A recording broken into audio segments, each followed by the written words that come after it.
사랑과 은혜가 풍성하신 하나님 아버지, 오늘도 저희들 주님 앞에 나와서 찬송과 경배와 영광을 드리오니 참으로 감사드리옵나이다. 사랑의 하나님, 우리의 마음 문을 열게 하여 주시사 주의 신령한 말씀으로 우리를 풍성케 하여 주시옵고, 이 시간 주님 앞에 나온 모든 주의 자녀들에게 사랑과 은혜와 성령의 충만한 잔이 넘치게 하여 주시옵소서. 사랑의 하나님 아버지, 이 시간 저희들 모든 죄와 허물을 주의 보혈로 정결케 하여 주시사 우리 안에 예수를 죽은 자 가운데서 살리신 이의 영이 우리와 함께 하여 주시사 십자가의 권능으로 살아갈 수 있게 하여 주시옵소서. 사랑의 하나님 아버지, 저희가 세상에서는 늘 힘들고 지치지만은 오늘도 저희들을 푸른 풀밭과 신령한 물가로 저희들을 인도하여 주시사 하나님 앞에서 풍성한 쉼을 얻게 하여 주시옵고, 젖된 아이가 어미 품에 안기듯 하나님 늘 저희들에게 고요함과 평안함을 허락하여 주시옵소서. 사랑의 하나님 아버지, 나무는 가물면 가물수록 그 뿌리가 깊어지듯이 사랑의 하나님 아버지, 우리가 어떠한 세상에서 환난과 어려움을 당할 때마다 하나님 우리의 믿음의 깊이를 더하여 주시사 흔들리지 않고 넘어지지 않게 하여 주시옵소서. 사랑의 하나님 아버지, 저희가 평온한 가운데서는 하나님의 인지하심을 깨닫지 못하지만은 하나님 풍랑이 우리 앞에 다가올 때는 안심하라, 내니 두려워 말라고 하나님의 음성이 저희들에게 늘 들림을 하나님 저희들 알게 하여 주시옵소서.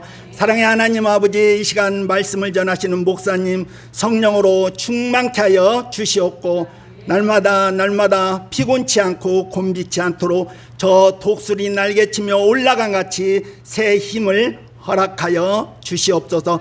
사랑의 하나님, 5월 31일 날 홈커밍 데이에 하나님 초청되는 목사님들을 하나님 붙들어 주셨고 성령으로 충만케 하여 주시옵소서. 이날에 하나님 아직도 복음을 모르는 주의 백성들에게 복음이 전해질 수 있게 하여 주시옵고, 구원의 열매가 풍성하게 맺힐 수 있게 하여 주시옵소서. 사랑의 하나님, 연약한 자들을 하나님 주의 강한 팔로 붙들어 주셨고 더욱더 영육간의 강건함을 더하여 주시옵소서. 사랑하는 우리 자녀들 하나님 늘 주의 날개 아래 품어 주시옵고, 저 시냇가의 신문나무가 어떠한 더위에도 무더위 가뭄에도 두려워하지 않고 그 잎이 청청하며 열매가 풍성한 것처럼 하나님 우리 자녀들의 앞뒤를 형통한 길로 이끌어 주시옵소서. 이 모든 말씀 예수님의 이름으로 기도드리옵나이다. 오늘 모든 것이 합력하여 선을 이루게 하시는 하나님이라는 말씀으로 저와 함께 은혜를 나누시는 귀한 시간 되시기를 바랍니다.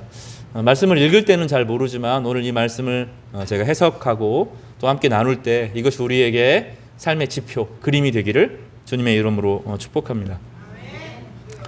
오늘 말씀은 세 가지 중요한 복음의 특징에 대해서 가르쳐줍니다. 첫 번째로는 우리가 고통을 당하고 우리가 어려움을 당하고 우리가 홀로 되었다고 생각할 때 혼자가 아니라는 겁니다.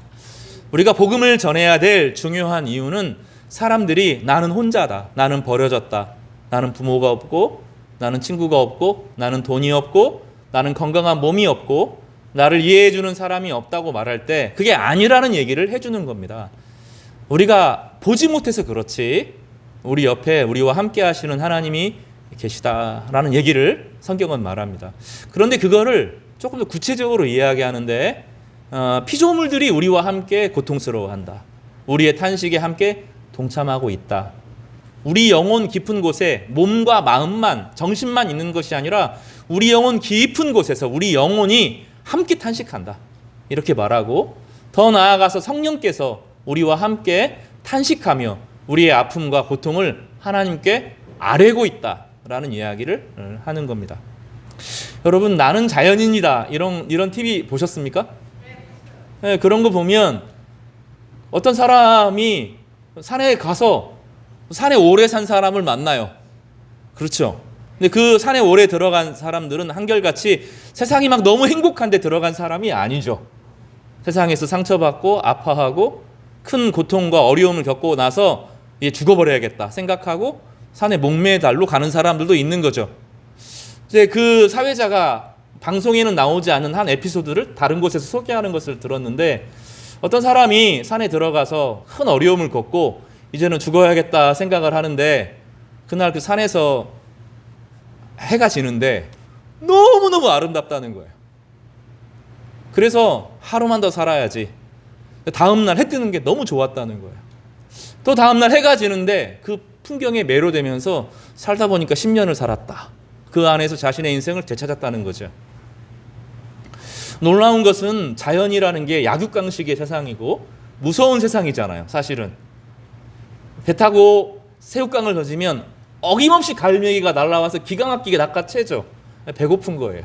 늘 자연은 배고프고 물고기도 배고프고. 배고프지 않은 건 자연이 아니죠. 늘 굶주려 있고 늘 싸웁니다. 그런데 놀라운 것은 그 약육강식의 세상, 파괴되고 망가진 세상에서조차 우리는 나무를 보면, 파도를 보면, 바람을 보면, 구름을 보면, 노을을 보면 마음이 평안해진다는 거예요. 세상은 인간과 함께 타락했고, 세상은 버려졌고, 세상은 무너져 있습니다.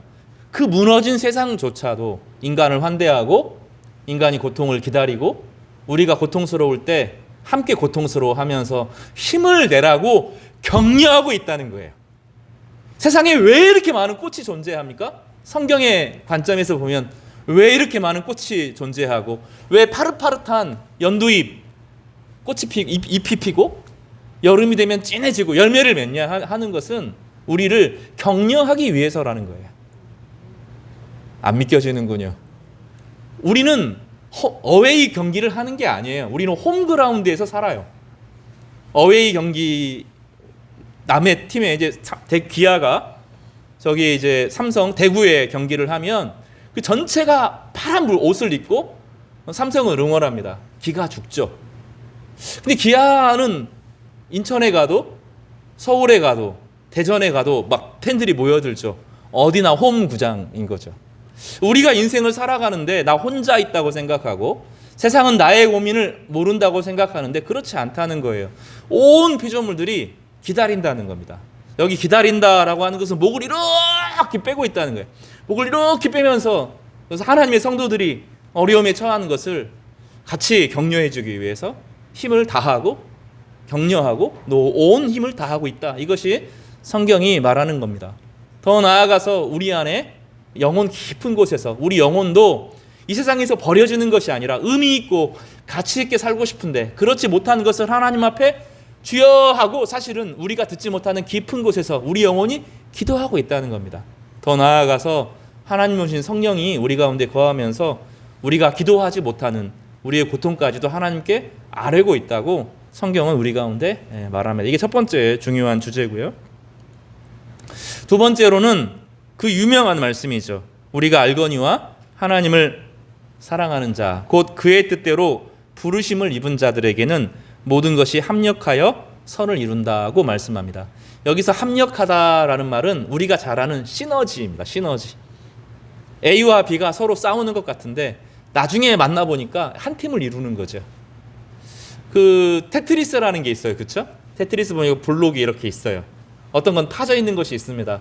다 흩어져 있는데 하나씩 모아지면 딱 평평해지고 판이 끝나죠. 우리의 인생이 서로 어긋나 있는 인생처럼 보이고 이 사람 저 사람 도무지 기질이 안 맞는 것 같고 때로는 결혼 생활을 하는데 이 사람이랑 내가 살 수 있을까? 여러분은 그러면 한 분 없는 것 같은데 그런 사람들이 나중에 보면 그리스도 안에서 이래서 이 사람을 하나님께서 나에게 보내주셨구나 하는 걸 알다는 거예요. 전체적으로 어긋나고 부서진 것들, 깨진 것들이 하나로 모아져 보니까 완전해지는 겁니다. 훨씬 더 튼튼해지고 훨씬 아름다운 기초를 마련해 주는 거죠. 때로는 고난과 아픔과 괴로움까지도 우리에게 떨쳐버릴 거 바로 그것까지도 하나님은 우리를 하나로 만드셔서 가장 의미 있는 삶의 목적을 이루게 하신다라고 성경은 가르쳐 주는 겁니다. 세 번째로는 하나님이 우리를 부르셨다는 거예요. 하나님, 우리가 전화를 해서 심각하게 무슨 일인가 하고 급하게 전화를 받았는데 심심해서, 이건 사랑하는 사람끼리만 가능한 이야기죠. 그런데 성경에서 하나님께서 우리를 부를 때 장난으로 심심해서 부른 것이 아니라 우리를 불러내시고 우리를 의롭게 하시고 우리에게 자격을 갖추게 하셔서 나중에는 하나님의 성품을 가지고 세상을 이롭게 하는 사람으로, 그래서 하나님의 영광을 함께 나누는 하나님의 거룩한 백성이 되게 하셨다라고 오늘 본문은 가르쳐주고 있습니다. 그러니 오늘 본문 전체는 인간의 목적이 무엇이냐, 인간의 삶의 목적이 무엇이냐, 허무한 데 돌아가서 허무한 데 사라지는 것이 아니라는 것입니다. 불교는 인생은 태어나고 늙고 병들고 죽는 것이고 고통뿐이다. 고통에서 벗어나기 위해서 우리 인격 자체를 부정하고 내가 아닌 존재, 무의 존재로 돌아가야 된다. 이것을 해탈이라고 부릅니다. 성경은 그렇게 말하지 않습니다. 우리는 하나님의 사랑으로 이 땅에 태어났고 사랑을 배워가다가 다른 사람을 사랑하고 또 이웃을 섬기고 사랑하면서 세상을 이롭게 하는 존재로, 그렇게 하는 것을 통하여서 하나님의 아들들로 성장하고 자라게 하는 것이 복음이다라고 가르쳐 주는 것입니다. 오늘 말씀이 이 말씀을 가르치는데 한 말씀 한 말씀 이 말씀을 배우면서 우리에게 삶의 소망이 되기를 간절히 주님의 이름으로 축복합니다. 첫 번째로는 피조물과 성령이 우리와 함께, 우리를 위해 함께 탄식하며 간구하고 있다라고 말씀합니다. 그것이 우리가 22절에서부터 27절까지 전반적인 내용입니다. 세상에는 자기가 혼자라고 생각하는 사람들이 있습니다. 이유가 있어요. 돈이 없고 나를 지탱해 줄 부모가 없고 아무도 없고 전화할 친구도 없고 한 주 내내 나에게 전화해 주는 사람도 없고, 내가 필요할 때 내가 그 사람에게 되게 잘했던 것 같은데, 그 사람들이 도움이 필요할 때 그 사람에게 내가 열심히 섬겼던 것 같은데, 시간이 지나 보니까 그 사람은 나에게 먼저를 전화하지 않아요. 내가 교제하고 사랑을 나누고 관심을 표현하는데 가만히 어느 날 생각해 보니까 그 사람이 나에게 먼저 전화한 적은 한 번도 없는 것 같아요. 그러면 나는 그 사람을 친구라고 생각했는데 그 사람은 나를 친구로 생각하지 않는구나 하고 마음이 서운해지고 허탈해지기도 합니다. 세상에 나만 이렇게 힘든 것 같고 아무도 내 편이 아닌 것 같습니다. 이 싸움을 혼자 하고 있다는 생각에 짓눌리기도 합니다. 정말로 어려울 때 도와줄 사람이 한 명도 없고 내 마음을 이해해 줄 사람이 아무도 없다고 생각할 때 외로운 것으로 그치지 않고 허무에 굴복하고 마음이 확 무너지는 순간들을 경험하게 되죠. 22절을 보십시오. 우리 되게 중요한데 22절입니다. 로마서 8장 22절 같이 읽겠습니다. 시작. 피조물이 다 이제까지 함께 탄식하며 함께 고통을 겪고 있는 것을 우리가 아느니라. 피조물이 탄식하고 있습니다. 중요한 것은 함께 탄식합니다. 온 세상이 신음하고 있습니다. 그런데 이 탄식은 절망의 탄식이 아닙니다. 19절에 보면 피조물은 하나님의 아들들이 나타나기를 고대하고 있다는 거죠. 지난주에 살펴본 것입니다. 간절한 기대를 가지고 머리를 쭉 빼고 기다리는 것입니다. 피조물은 고통 가운데 있지만 포기하는 것이 아니라 하나님의 자녀들이 영광 가운데 나타나기를, 그래서 자기들도 썩어짐의 종노릇해서 해방되기를 간절히 기다리고 있는 것입니다. 성경에 의하면 예전에는 육식동물이 없었다는 거예요. 사자도 다른 걸 먹었다는 겁니다. 동물을 먹지 않았다는 거예요. 인간이 타락하면서 몸이 변했다는 거죠. 그래서 배고파요, 늘. 사자는 늘 배고픕니다. 그리고 이 굶주림을 참지 못해서 떼를 지어서 사냥을 합니다. 사자와 얼룩말이 성경에 보면 함께 뛰어놀 것이다. 사자와 어린 양이 함께 뛰어놀 것이다. 이런 얘기를 합니다. 어린이가 독사굴에 손 넣어도 물지 않을 때가 온다는 겁니다. 성경적인 세계관은 그렇습니다. 성경은 우리에게 그런 세상을 가르칩니다. 이것은 무엇을 의미합니까? 우리가 고난 가운데 있을 때 온 피조 세계가 우리와 함께 고통에 참여하고 있다는 것입니다. 예를 들면 아버지가 부도를 맞았어요. 그러면 자녀들이 함께 어려움을 겪는 겁니다. 그렇지 않아요? 어머니가 심각한 병에 걸렸어요. 그러면 자녀들이 우리 엄마는 엄마고 나는 나고 막 행복하게 지내는 것이 아니죠. 마음이 함께 눌리고 괜히 힘들고 어려워 하는 것입니다. 그런 것처럼 인간이 어려움에 빠져 있고 인간이 타락하고 세상에 죄가 들어왔을 때 어떤 일이 벌어집니까? 세상 전체가 함께 고통에 참여하고 있는 것이죠.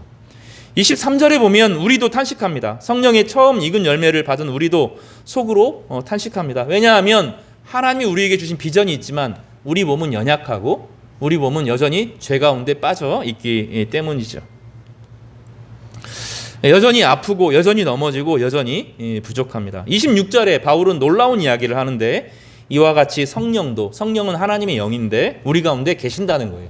예수 믿는 모든 사람들에게 찾아오셔서 우리가 아플 때, 우리가 힘들 때, 내가 아무에게도 속하지 않고 버려졌다고 생각할 때 성령께서 그렇지 않다 함께 탄식하고 있다는 것입니다.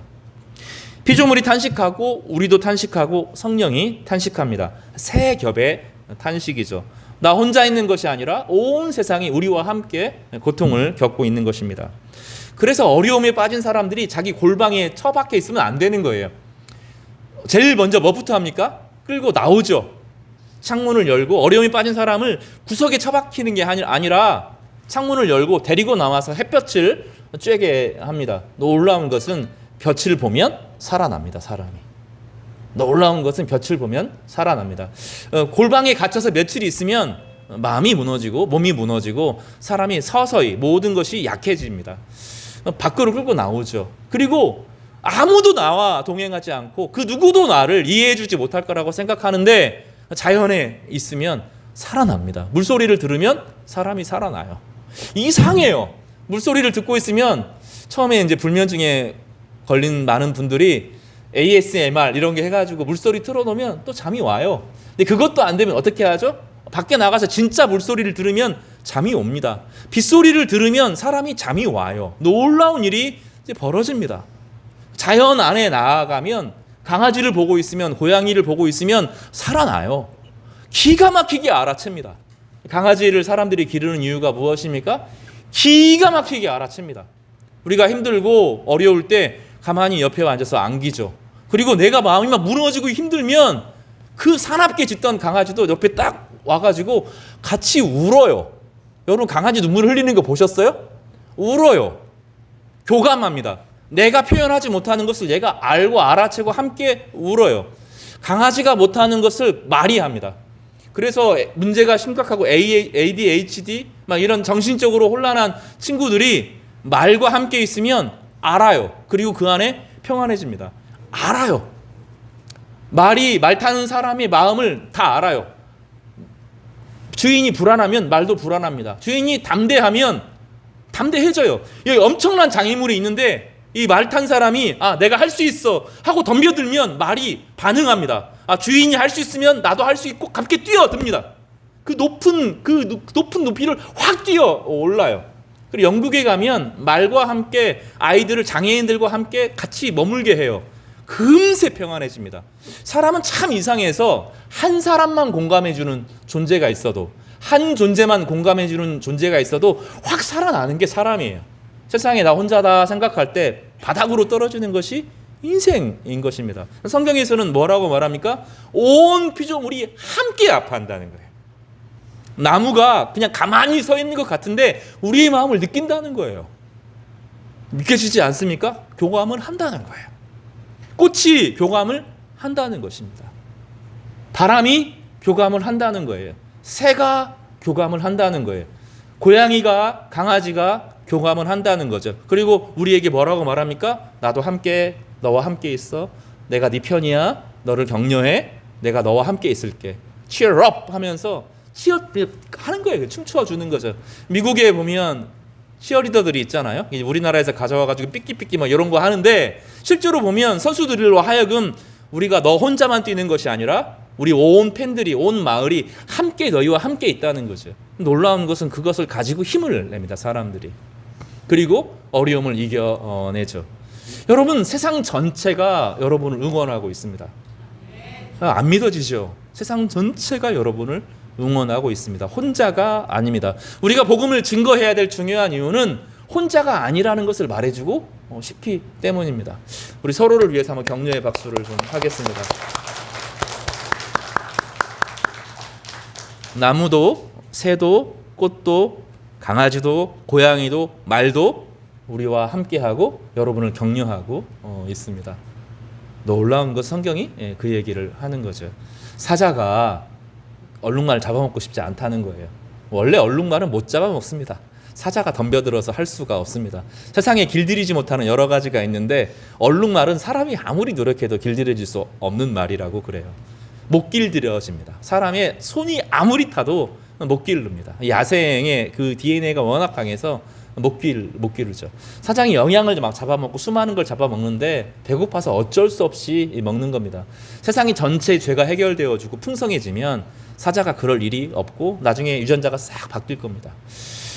뭔가 변화가 일어났어요. 창세기 1장에서는 짐승이 없었어요. 다 밖에 살아도 동물을 잡아먹는 약육강식이 없었습니다. 인간의 죄가 들어오고 인간이 타락하고 인간이 악에 빠지면서 동물도 함께 타락하는 것입니다. 엄청난 자연적인 변화가 일어났다고 성경은 이야기하죠. 그래서 노아의 홍수 이후로 이제 인간에게 육식이 허용되었습니다. 그때부터 척박해지는 일들이 벌어지고 사람이 피를 먹게 되면서 다른 동물을 먹게 되면서 다른 동물들도 다른 동물을 잡아먹는 비극이 일어나게 된 것이죠. 그러나 함께 고통받으면서 우리가 인생에 살아가는 모든 인생에 우리 그 모든 자연이 함께 고통받으면서 우리를 응원하고 우리를 기다리고 우리가 회복되기를 소망하고 있다는 것입니다. 여러분, 그래서 밖으로 다니셔야 돼요. 걸으셔야 됩니다. 저 아중리 천도 걸으시고 저 천변도 좀 걸으시고 밖에 나가서 걸으시고 햇볕 쏘이시고 선크림 뭐 바르는 거 너무 좋은데 얼굴 하얗게 되고 그러죠. 근데 여러분 너무 그렇게 하지 마세요. 뭐 우리가 백인도 아니고 뭐 하얘야 되고 그렇게 하지 마시고 그냥 다니세요. 싫으시죠? 우리는 막 운동하면서도 햇볕쬐로 운동하는데 비타민 D가 하나도 안 생성된다는 거예요. 모자 쓰고 선크림 바르고 얼굴에 막 치렁치렁하고 뛰고 그러니까 뭐 근육은 생기는데 햇볕이 하나도 안 들어오죠. 그럼 비타민 D가 텅 비죠. 그럼 어떤 일이 벌어집니까? 나중에 나이 들면 골다공증 다 걸리는 거죠. 하나님이 우리에게 햇볕을 받으라고 주셨는데 우리는 햇볕을 너무 싫어합니다. 받아야 돼요. 햇볕을 받고 걸으면 웬만한 병들은 치료가 되는 겁니다. 마음의 병들, 우울증 상담 받는 것보다 나가서 걸어야 돼요. 나가서 걷고 햇볕 충분히 쐬고 저녁에 물소리 듣고 자면 자는 겁니다. 이렇게 하고 하나님 주신 것들을 누리기를 바랍니다. 왜냐하면 세상 전체가 우리를 향하여 박수를 치고 끝까지 해보라고 괜찮다고 내가 너와 함께 한다고 응원하고 있기 때문입니다. 복음은 그것을 가르쳐 줍니다. 그러니 눈을 돌려야 합니다. 고통 앞에서 자꾸 안으로만 움츠려듭니다. 나를 미워했던 사람, 나를 싫어했던 사람, 나를 외면했던 사람들, 그때 나를 배신했던 사람들을 향하여서 마음속에 생각이 계속 돌아가는 거죠. 꼭 끊어야 돼요. 못 끊어내요. 마이크하고 스피커랑 가까이 되면 어떤 일이 벌어집니까? 하우링이 생기죠. 삐 소리가 납니다. 왜냐하면 이 소리가 여기로 돌아가고 다시 들어가고 다시 들어가면서 주파수가 계속 높아지면서 삐 소리 해가지고 결국 터져버리는 거예요. 고민이 그렇습니다. 미움이 그렇습니다. 그 미워하는 사람들을 계속 생각합니다. 내 실패, 내가 잘못했던 거, 남이 나에게 해코지했던 거, 그게 생각이 나서 계속 소리를 내는 거죠. 끝내야 돼요. 어떻게 끝냅니까? 그 존재만 있는 게 아니죠. 하나님이 계시고 하나님이 우리 인생을 이끌어 가시고 온 자연도 우리와 함께하고 우리를 돕고 우리를 격려하고 우리를 지지하고 있는 겁니다. 그래서 눈을 열어서 하늘을 봐야 되고 바람을 봐야 되고 그래도 답답하면 제주도도 가시고 그래도 답답하면 지리산도 가시고 한 바퀴 쭉 돌고 오는 거예요. 그러면 다시 살아납니다. 다시 살 힘이 생기는 것이죠. 왜냐하면 왜 거기 가면 살아날까요? 왜 사람들이 산티아고 길 걷고 나면 살아날까요? 단지 머리가 막 뇌의 이 문제가 아니고, 뇌 건강이면 혈류가 이런 문제가 아니고, 나를 정말로 지지하고 격려해주는 그 모든 존재들을 거기서 만나기 때문입니다. 온 피조 세계가 우리와 함께 고통하며 우리가 일어서기를 기다리고 있습니다. 그리고 내면 깊은 곳에 들어가려고 하면, 깊이 기도로 들어가면 우리 안에 성령께서 계시고 우리를 위해 쉬지 않고 간구하고 있다는 것을 압니다. 어떤 친구는 나를 위해 기도해 주는 친구가 있어. 나는 누구를 위해서 누가 나를 위해서 중보기도 해줘, 이렇게 말하는데, 사실은 예수께서 이 성령의 영으로 우리 안에서 우리를 위해서 우리와 함께 기도하고 있는 것입니다. 예배 때 마음이 평안해지는 이유가, 찬양할 때 우리의 마음이 새로워지는 이유가, 성경을 읽을 때 우리 마음이 차분해지는 이유가 성령께서 우리와 함께 하시고 우리를 응원해 주십니다. 밖에서는 피조물이 응원하고 있고 안에서는 성령이 응원하고 계십니다. 마라톤 하는 사람들에게 페이스메이커라는 사람이 있죠. 누군지 아시죠? 마라톤 하는 사람이 그 사람을 격려해서 언제까지 함께 달려주는 겁니다. 페이스를 조절할, 너무 빨리 가면 아니야, 시간 보면서 너무 지금 빨리 가고 있어, 너무 처지면 격려해 주면서 같이 갑니다. 근데 그 사람이 영광에 도달하지 않고 나중에는 뒤처지죠. 페이스메이커는 딱 그 시간, 그 구간까지만 딱 달리고 나중에 그 사람이 최선을 다해서 영광을 받도록 도와주는 것이죠. 온 피조물이 그렇다는 거예요. 온 피조물들이, 온 자연의 세계가 우리를 지지하고 격려하고 응원합니다. 우리를 위해서 중보 기도해 줍니다. 이것이 기도죠. 자연이 우리를 위해 기도하고 있고 성령이 우리 가운데 기도를 하고 있습니다. 그래서 우리가 이제 입을 열기를 바랍니다. 하나님 힘듭니다. 하나님 어렵습니다. 하나님 괴롭습니다. 하고 탄식을 우리가 함께 터져나갈 때 밖에 있는 피조물들과 우리 안의 성령과 내가 함께 연합해서 하나님의 보좌 앞에 우리의 기도를 간구하게 되는 거죠. 그래서 기도는 본질적으로 의무가 아니라 권리입니다. 우리가 투표를 해서 대통령도 뽑는 것처럼 권리잖아요. 내 권리라고요. 기도라고 하는 것은 자꾸 무겁게 생각하는 것이 아니라 하나님이 우리에게 우리의 영혼의 고백을 드릴 수 있도록, 하나님의 능력이 우리 가운데 올 수 있도록 열어주는 창구고 문을 여는 겁니다. 기도를 통해서 문을 여는 겁니다. 하나님의 은혜가 쏟아지도록 하는 것입니다. 비가 오는데 뚜껑을 딱 닫고 있으면 아무것도 들어오지 않습니다. 딱 열어야 되죠. 그러면 이 항아리에 물이 고이면서 물이 차곡차곡 쌓이면서 필요한 모든 것을 쓸 수 있는 것과 같습니다. 그래서 기도는 여는 거예요. 하나님을 향하여 마음을 열고, 하나님을 향하여 두려움을 열고, 하나님을 향하여 은혜를 여는 것입니다. 그러면 은혜가 찹니다. 그것을 가지고 삶을 살아가게 되고 세상 가운데 하나님의 능력을 공급하는 사람으로 변하게 되는 것입니다. 교회는 이 기도의 공동체입니다. 주님께서 이 집은 만민이 기도하는 집이라고 말씀하셨어요. 장소만이 아니라 성도들의 모임은 서로를 위해서 기도하는 곳입니다. 교회는 기도하는 곳입니다. 의무나 두려움이 아니라 권리예요. 줬는데도 못 먹어요. 하나님이 우리 가운데 다 베풀어 줬는데 안 먹어요. 자격이 없다고 생각해서 안 먹는 겁니다. 여러분, 기도하지 않으면 답답해지는 겁니다. 그래서 기도할 때 우리 영혼이 살아나고, 기도할 때 하나님의 능력이 일어나고, 기도할 때 비전이 보이고, 기도할 때 그 일을 할 수 있는 권능이 생기는 것입니다. 기도를 자꾸 의무로 생각하고, 기도해도 아무 일도 일어나지 않는다고 생각하니까 기도하지 못하는데 그게 아닙니다. 기도할 때 변화가 일어납니다. 자연과 온 우주가, 실제로 온 우주가 우리를 응원하고 있고, 온 우주가 하나님의 능력으로 함께하고 있고, 기도하는 가운데 하나님의 영광이 우리 가운데 임하게 되는 것입니다. 기도해야 됩니다. 하지 않으면 벌 받는다 이런 것이 아니라 기도할 때 열리게 되는 거죠. 우리 마음이 열리고 하나님의 은혜가 열려서 우리와 하나님과 깊은 능력이, 하나님의 은혜가 흘러 들어가서 우리가 비로소 살아있는 존재가 되는 것입니다. 창세기 보면 7년 대흉년이 이집트의 온 땅을 덮었습니다. 요셉의 시절이죠. 곡식이 마르고 가축이 쓰러지고 사람들이 죽어나갔습니다. 이집트의 모든 것이 무너져 내립니다. 바로와 이집트 백성은 이 재앙 앞에 속수무책이었을 것입니다. 근데 그들에게 이 위기를 헤쳐갈 요셉이 있었습니다. 그 요셉이 있을 때 그 어려움이 해결이 되어지고 미리미리 준비했던 것들이 발휘되면서 이집트 모든 사람들과 그 안에 있는 모든 가축들이 보호를 받고 생명을 얻었습니다. 이것이 기다리는 것입니다. 온 피조물들이 이 요셉을 기다렸던 것처럼 온 피조물이 요셉을 통해 살아나게 됐던 것처럼 여러분이 살아날 때 우리가 하나님 앞에 간구함으로 하나님의 은혜가 열릴 때 여러분이 바로 그 일들을 감당하게 될 것입니다. 여러분 혼자가 아닙니다.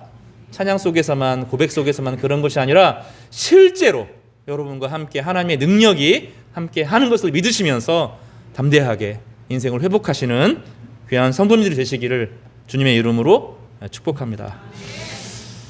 두 번째로는 그러면 이런 하나님께서 우리와 함께 하시고 우리를 응원한다 그러셨는데 우리 가운데 또 어떤 일이 있는지를 28절을 통해서 살펴보겠습니다. 그 유명한 구절이죠. 우리 28절 다시 한번 읽어보겠습니다.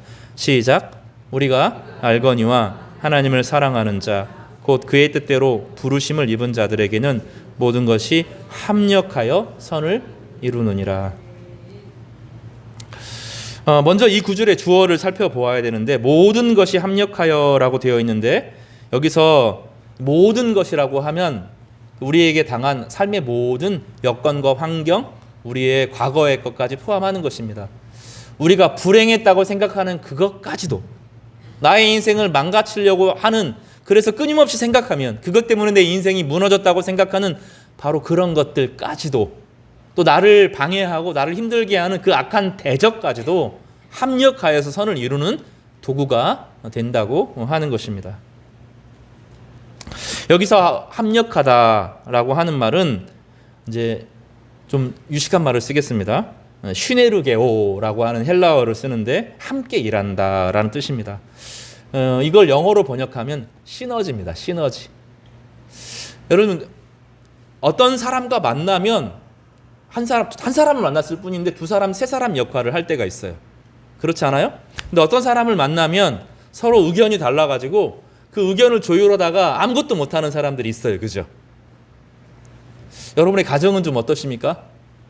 부부 그 사람을 만나서 여러분이 훨씬 좋아졌어요? 시너지가 생겼습니까? 그 사람을 만나면 괜히 많이 좋아지는 사람이 있는가 하면 그 사람 만나면 괜히 갔다 와서 아무것도 안 했는데 집에 오면 녹초가 되는 사람이 있어요. 나를 막 사랑한다, 격려해 줬다고 생각하는데 돌아오면 막 녹초가 되는 사람이 있어요. 말은 사랑한다고 말하지만 속에서는 뭐 하고 있는 거예요? 그 사람이 질투하고 있는 거예요. 그렇다 그러더라고요. 괜히 그 사람과 함께 시간을 지냈는데 좋았다고 생각하는데 나중에 시간이 지나서 괜히 많이 싸하는 것은 내가 열등감을 느껴서 그럴 때도 있지만 대부분은 상대방이 우리를 향하여 질투하고 있기 때문이라고 그러는 거죠. 시너지가 안 나는 거죠. 오히려 1 더하기 1이 2가 돼야 되는 게 아니라 1.5, 1 혹은 마이너스가 되기도 합니다.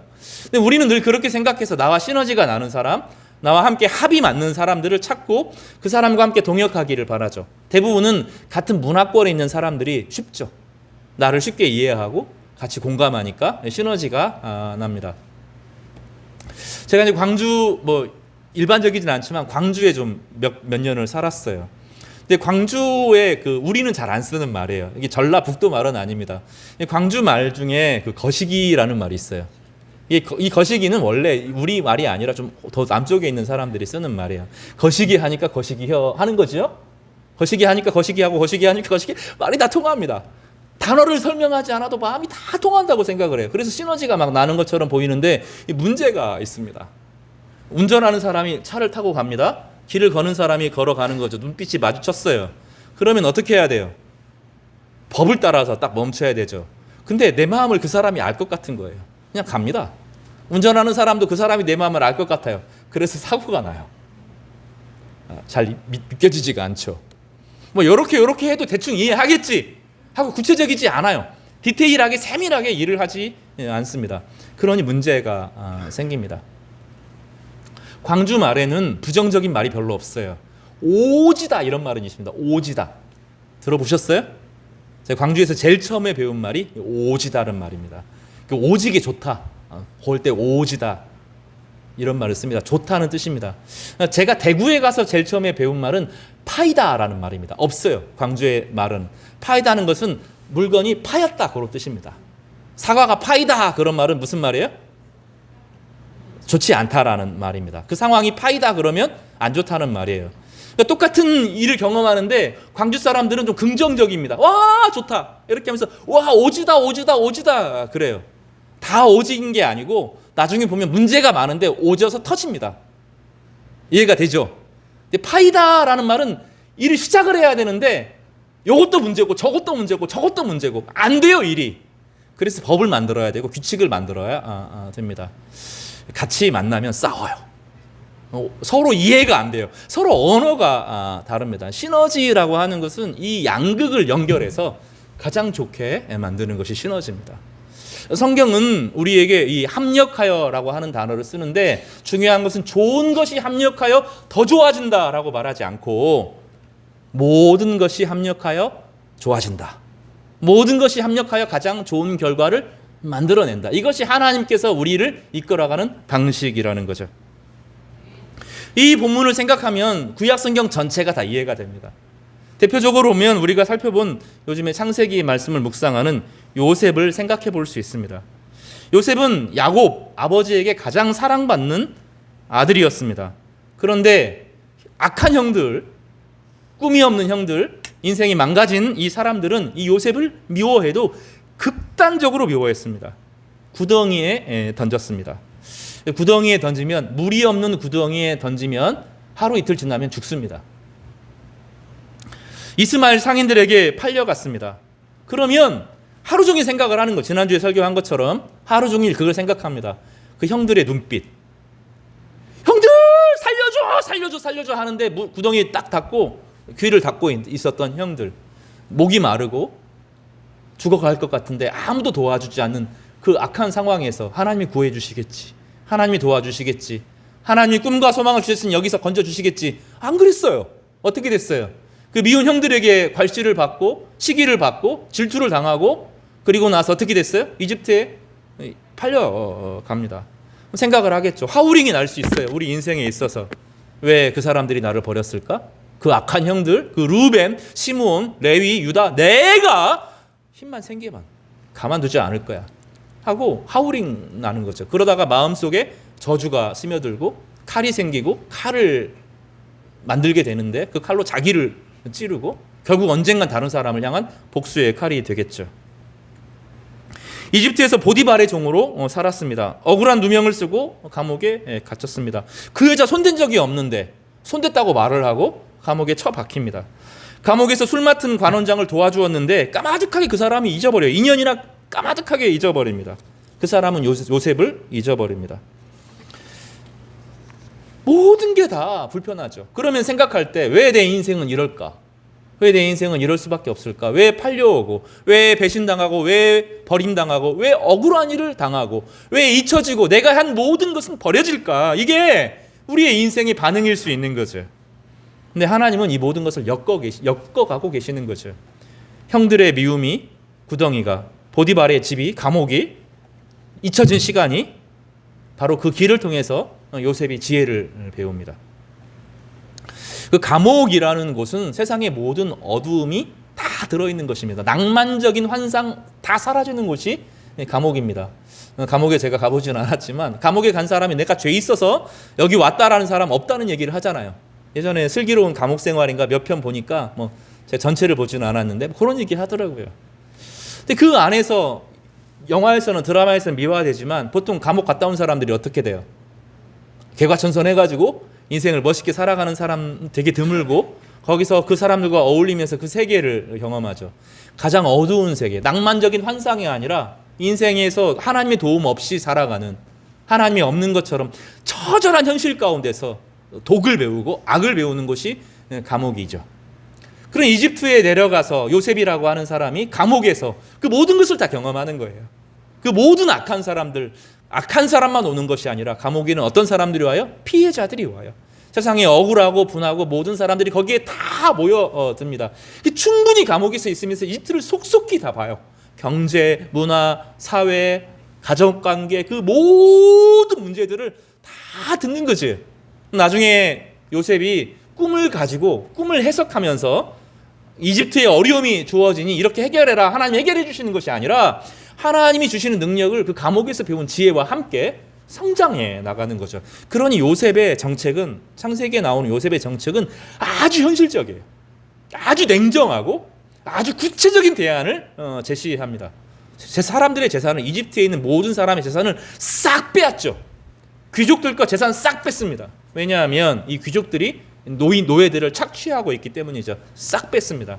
가난한 시절에 전체가 딱 통제를 하면서 일정한 비율만큼만 관리하는 아주 강력한 왕권을 지키는 방식으로 그 일들을 진행하게 됩니다. 그 모든 방식을 통해서 7년을 벗어나요. 7년의 흉년을 벗어나는데 정말로 지혜롭게 일을 감당하는 것이죠. 그러니까 요셉의 정책에 대해서 지금도 논란이 많아요. 요셉이 이렇게 정책을 썼을 때 사람들의 자유를 뺏은 것은 아닌가. 그런데 그 당시는 그렇게 하는 거죠. 원래 강력한 왕과 호족들이 싸우면 나라가 망합니다.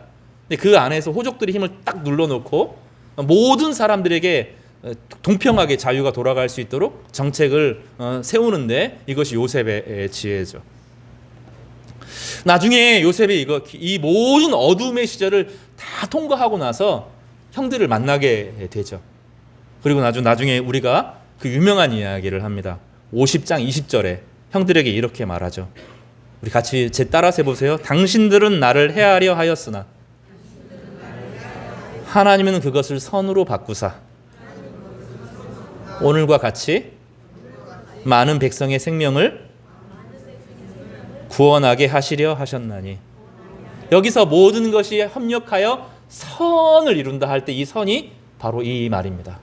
토부입니다. 토부. 조화롭고 질서 있고 원래 제자리에 있어야 될 바로 그 자리에 돌아오게 하는 것. 그 자리에 돌아오게 하는 것.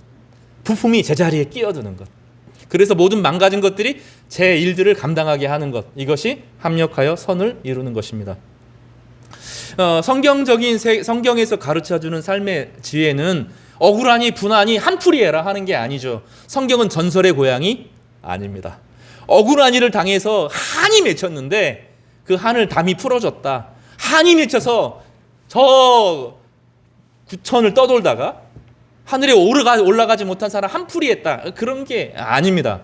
성경은 이 어려움 속에서도 하나님이 함께하고 그 고난에 동참하고 계시고 하나님 그 모든 것을 가지고 합력하여 선을 이룬다고 하는 것을 우리에게 가르쳐주는 것이 하나님의 계획과 은혜이죠. 여기서 말하는 선이라고 하는 것은 세상적인 성공이 아닙니다.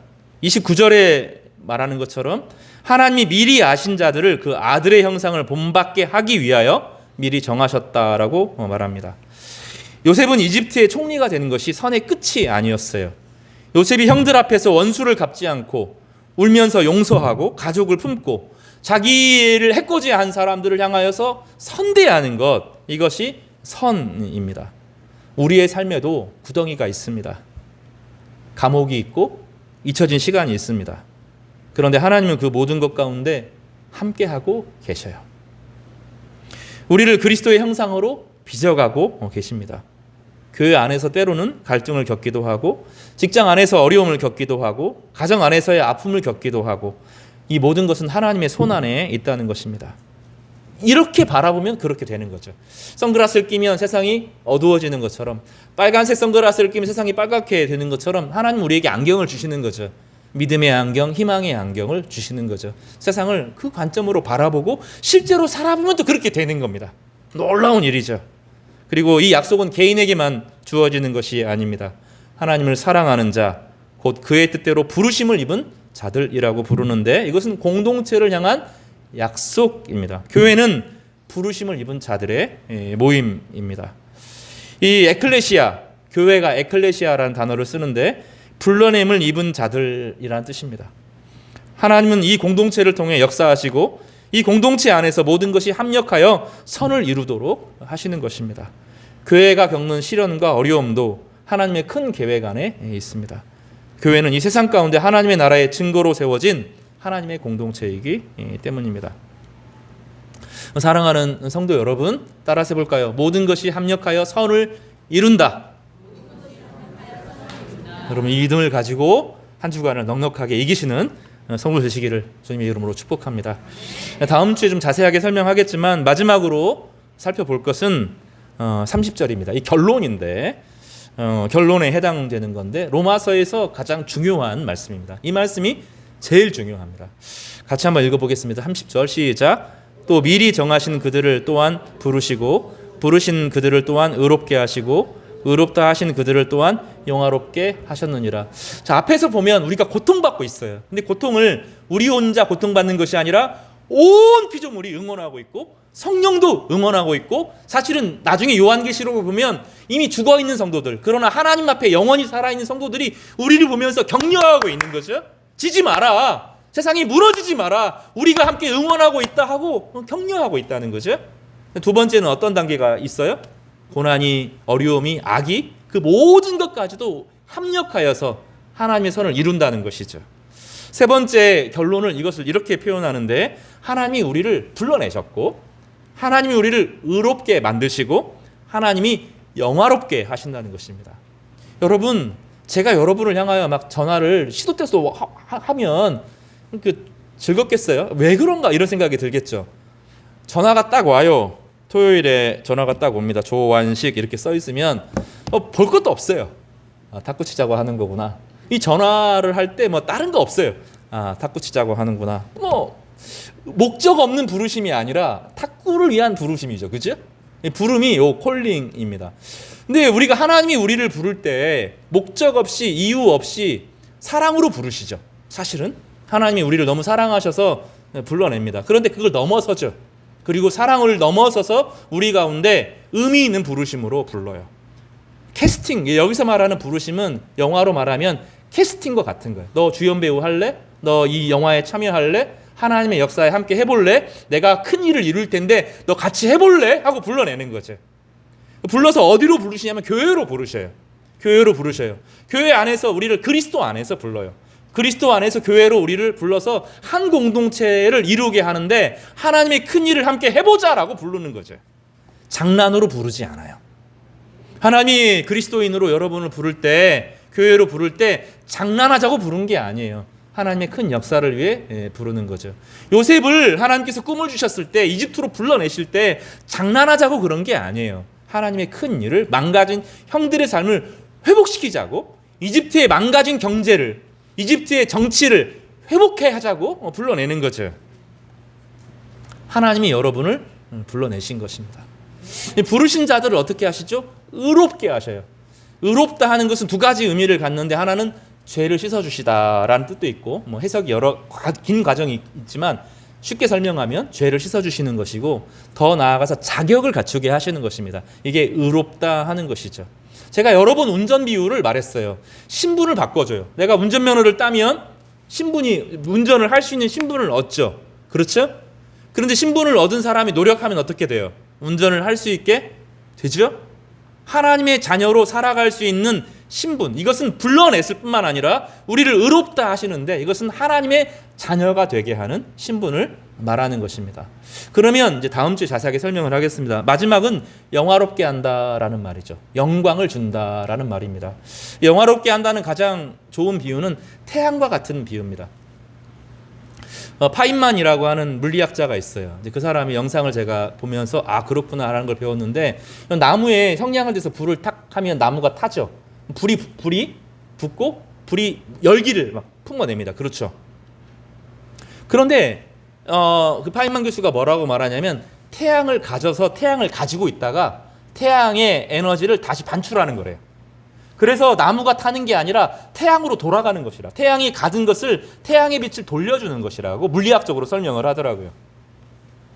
태양은 아무것도 바라지 않죠. 그렇지 않아요? 태양이 우리에게 뭘 바라지 않잖아요. 그런데 태양이 없으면 꽃이 피어요? 태양이 없으면 이 지구가 공전할 수도 없고 자전할 수도 없죠. 태양이 없으면 지구의 모든 생명은 다 무너지고 말 겁니다. 태양은 우리에게 빛과 열을 주어서 지구 안에 있는 모든 생명체들에게 살아갈 수 있는 힘을 만들어내죠. 이것이 영화롭게 하는 것입니다. 하나님은 세상에 생명을 주시고, 하나님은 늘 주시는 분이시죠. 하나님은 우리에게 생명과 능력과 은혜와 그 모든 것을 주셔서 우리로 하여금 세상을 이롭게 하고 세상의 모든 것을 살려내는 분이시잖아요. 하나님의 아들이 되었다라고 하는 것은 하나님의 일을, 이제 우리가 하나님의 일을 하는 존재가 되게 한다는 거죠. 그래서 하나님이 하셨던 선하고 아름다운 일이 우리에게 나타나면서 우리를 통해서 하나님께서 영광을 받으시는 것입니다. 요셉이 바로 그런 것이죠. 하나님을 닮은 사람이 되어서 원수를 죽이는 방식이 아니라 원수를 살려내고, 매듭을 꼬이게 하는 것이 아니라 매듭을 풀어내주고, 좌절한 사람을 좌절하게 눌러놓는 것이 아니라 좌절한 사람을 일으켜주죠. 그래서 그로 하여금 목자가 되게 하고, 그로 하여금 하나님은 이렇게 우리를 구원하시는 분이시구나 하는 것을 깨닫게 하시잖아요. 그러니까 하나님의 백성이 영화스럽게 된다는 것은 하나님을 닮아간다는 것을 말합니다. 고통받는 사람을 자격을 주어서 이제는 하나님을 똑 닮은 사람으로, 세상에 변화를 가져오는 사람으로, 세상에 희망을 가져오는 사람으로, 세상에 위로를 가져오는 사람으로 변화해 가게 하신다는 것이 하나님의 약속이라는 거예요. 이것은 요셉에게만 해당되는 것이 아니라 모든 그리스도인들에게 해당되는 약속에 속하는 것입니다. 하나님이 우리를 부르시고 의롭게 하시고 영화롭게 하시는 것이 우리 인생 전체를 향한 하나님의 선하신 계획인 거예요. 따라서 해볼까요? 하나님은 우리를 부르시고 우리를 의롭게 하시고 우리를 영화스럽게 하실 것입니다. 여러분의 삶이 영광을 받기를 바랍니다. 하나님 안에서 하나님이 여러분을 영광스럽게 만들어 가실 계획이 우리 인생 전체인 거죠.